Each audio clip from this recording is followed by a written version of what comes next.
Al-Fatiha. Any other question? Yes.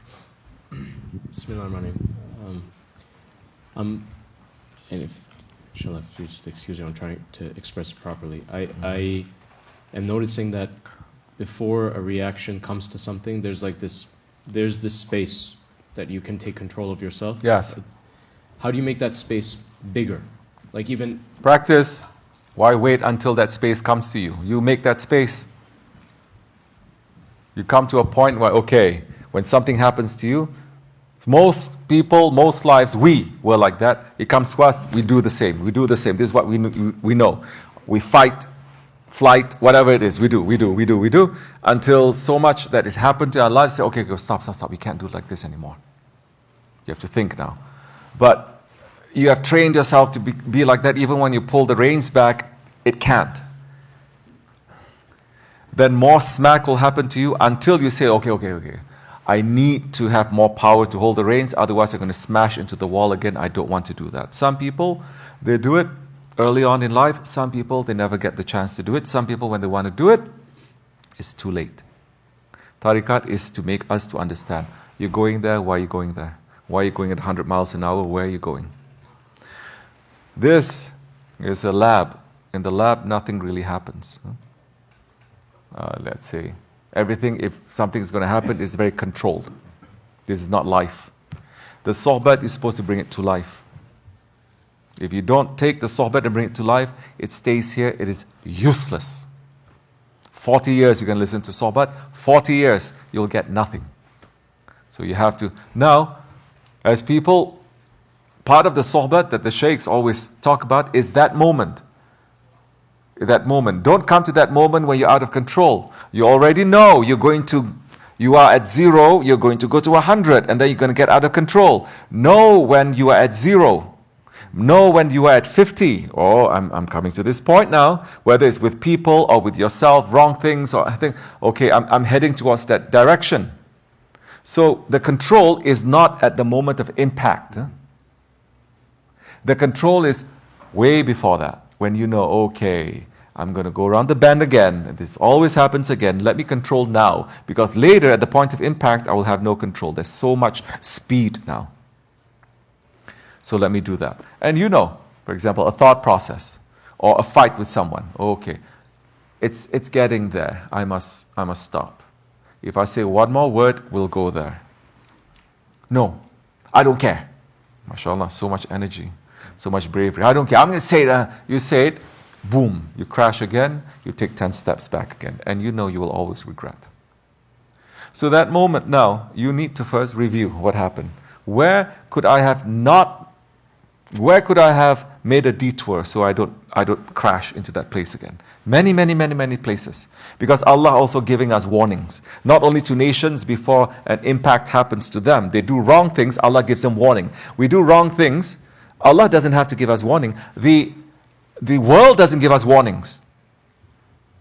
You do wrong thing, smack, you're caught, you get punished. It doesn't say, first warning, second warning, don't do it again. No.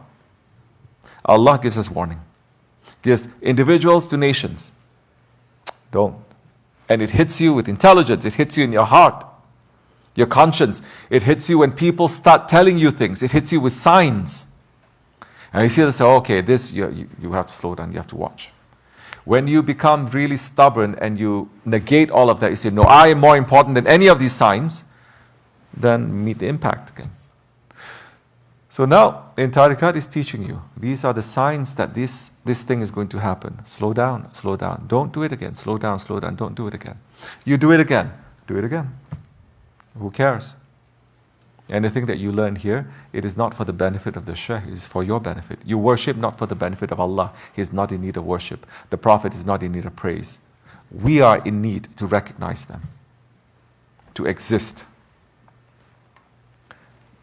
So now they say don't. And these are the things that cause you, okay, you believe. You say, I understand. I get it in this sohbat. But outside of that, you don't learn. Outside of that, you don't know. Years you don't know.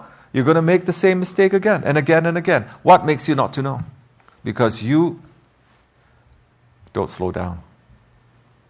You just go. You just go. And people who think it's in my heart, Shaykh telling me, and they just go. I'm not concentrating on that. I'm concentrating what I can give you, what Shaykh has given me. Shaykh has given me, and the training, think. Look at 100 different ways. Think, slow down, understand, and then go. He's not telling me, okay, just follow according to your heart and this and that. No. And so many people, they follow according to the heart. Where are they now? They're not here. So, Shaykh is not in their heart. Shaitan is in their heart. They play tricks with you. Your ego and Shaitan plays tricks with you. You must be aware of those tricks. Now, people are in need of reminding, yes. Sometimes they are just so blind, they're so dumb, then we need to say in any way possible. Sometimes say nicely, sometimes we yell at them, but we need to remind. Kids that are going back and forth, make sure there are adults there watching. You knowing this, right? Haidar? You don't know. I have to say everything. Huh? I'm giving sohbat. My mind is going in 1,000 different directions to make sure that everything is safe. And what are you doing? I should just concentrate on the sohbat. But when people in front of me, this is not the first time I've said you have to watch this and this, and they become in ghaflat, then that time I will not be able to concentrate, focus on one thing properly because my mind is here. Okay, that kid, maybe he went to the parking, maybe he went here, because you haven't shown me enough that you are taking care of those things. So now we have to remind you. But until how long? Because the reminder is not going to be there forever too, Now you have to quickly grow up. Sometimes you get reminded very quickly, not by 1,000 words of advice, but by what? Smack. One smack. Shaykh Effendi says so many times. Sometimes one smack, as they say, one smack is better than 1,000 words of advice. Oh, but we're not violent people, mashallah. Don't talk about smack. But Shaykh Effendi says everyone needs a falaka. Am I saying beat each other up? No. Am I saying hit each other? No. Kids, no. Nothing. But I'm just putting it out there for you to think. Because not a smack physically also, sometimes a thing that really wakes you up, that is not comfortable, that is not, oh my darling, oh my sweetheart, don't do this. Because you're not learning from that. But those who have enough intelligence, they take signs. They don't need that. They don't need 10 words. One word is enough. How do we get to that level of sensitivity? When you give, when you have a heart.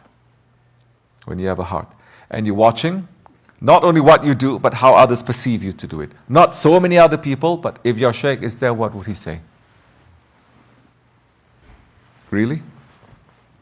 If your Shaykh is there. If your Prophet is there. If Allah is there. Where is there that there is no Allah or the Prophet? So why are we not thinking like that? Why we say, for example, don't give orders to others, and then they do. But it isn't. But you're not seeing it. We are telling you, you have to trust now on the reflection that we give you. What makes you not to get it? Because you don't trust in the reflection that we show you? What makes you so certain that you are trustworthy to see yourself? Do you understand? It's not good. We are not trying to destroy anyone here. We are not trying to pull you down. We're trying to bring you up. We're trying to make you to understand more things. We're trying to make you to be respected. But you keep doing these ghaflat things, and you have no sense of awareness, and you are self-sabotaging. And we get upset because you are sabotaging yourself and trying to build you up. So now, yes, better be safe than sorry. Then watch, because sometimes it's like this. No, cool. And here in the Dargah, you learn also. You learn how to choose the right time. Yes? You learn how to choose the right words. The wrong words can give completely wrong meaning. And you choose who are the right people with the right words that you're going to listen to. Not every person whose words you're going to listen, young or old, not every word that they say is depicting what they see.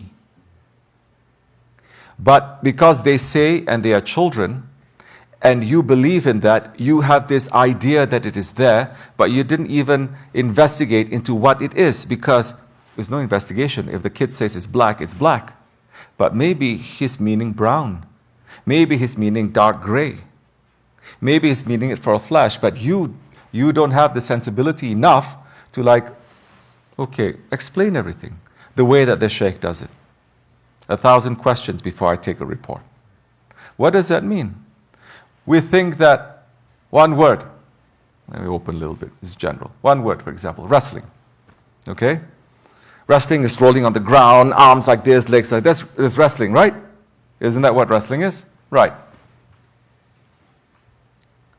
Kid doesn't know. But the actual event is not that. That people are holding on, and that specific word also, it is also wrestling. But even in the world of wrestling, when you're standing up and you are holding, what is that called? Grappling. Is grappling the same as wrestling? It is not. Does it give different images? Do people sometimes know what they're saying and what they're trying to convey? No. So this, again, is symptomatic of you yourself. Why would you think that way? Number one. And did you investigate? Is it like this or is it like that? Once you understand that and you look around, okay, this. You ask 1,000 questions and you say, even if the kid says, oh, this and this, you say, this is highly improbable. You will not be in a panic. Once you're in a panic, shaitan will sit on you. Your ego will sit on you. Do you understand? You're fighting the ego. Can you be in a panic? No. You're fighting anything. Can you be in a panic? Why are you panicking? Why are you not letting some time to pass? Just say, okay, whatever it is, this ding, ding, ding, ding, ding, ding, ding, whether it is true or false, is not a nice state to be in. I don't like it. Just calm down. Look at that without your heart going crazy. Look at that. Why in that state you want to agitate people? You want to discover the truth. It is forbidden even to say divorce. I divorce you in a state of anger, in a state of agitation. Do you understand? Then you want to defend people in that state of agitation. You want to sit in judgment. You want to be a judge in that state of agitation. You'll be punished dunya and akhirat. So first, look at our Shaykh. I never see him agitated. If he gets agitated, you see him building it up. And you see that he has cleared everything and now he's making something. It is not an out of control kind. I've never seen him agitated like that. When he gets not agitated, but when he gets really jalal, it is a build up. And you know exactly where it's coming from, and you know. And you know that there's a great deal of thought and thought process, not based on fear, but looking at everything, discovering what the truth of the matter is. Follow that. Don't follow yourself. Don't listen to your own phobias. Otherwise, in that state of agitation, in that state of nervousness, there will be confusion. There will be fitna. And you are transferring that to people. And now you make something, a mountain out of a molehill. It should not be there. It is a molehill. It is something, but don't make it into a mountain. This is a very big lesson. I could smack you for that. I'm still speaking very nicely. Get it, which means get it and learn. Pick it up, and put it in your head properly. Because the next time I will not have enough patience. I have other words for other things to talk about. Because part of the reason is because you are crashing so many times. Same point. Do you understand? Years. Crashing at the same point. And I'm saying now, instead of crashing, step back. When the thing becomes, step back. Don't trust yourself in that agitation mode. Don't trust yourself. I must cool down. Get rid of it, file it away somewhere, have a good night's sleep, pray, and then come back to it tomorrow, something. And then, because you are taking control, Allah will open your heart. He will expand your breast. Because literally, your breast, your heart is not constricted. You refuse to let it to be constricted. You say, La ilaha illallah, okay. La ilaha. Calm down first. Calm down. Maybe there are other things I'm not seeing right now. I don't trust my feeling. But so many of you trust your feelings. Wait a little bit. Wait. Why rushing? This is exactly what Shafi'i will say. Why are you rushing? Wait a little bit. We see so many things happening to him, and it's like, he's calm. He's looking into every angle. He will take days. So what's causing you to become so agitated? You didn't learn? You want to learn the hard way? They will cut off your tail like a monkey. that you're chasing after your tail. Why? Because it's on fire. And you think you can do something. We don't have too much time. We cannot keep on repeating these things.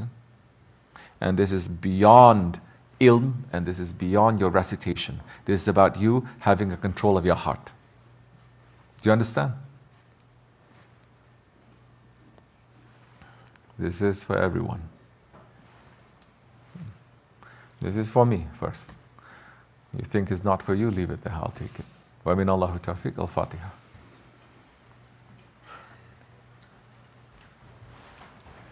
Amen.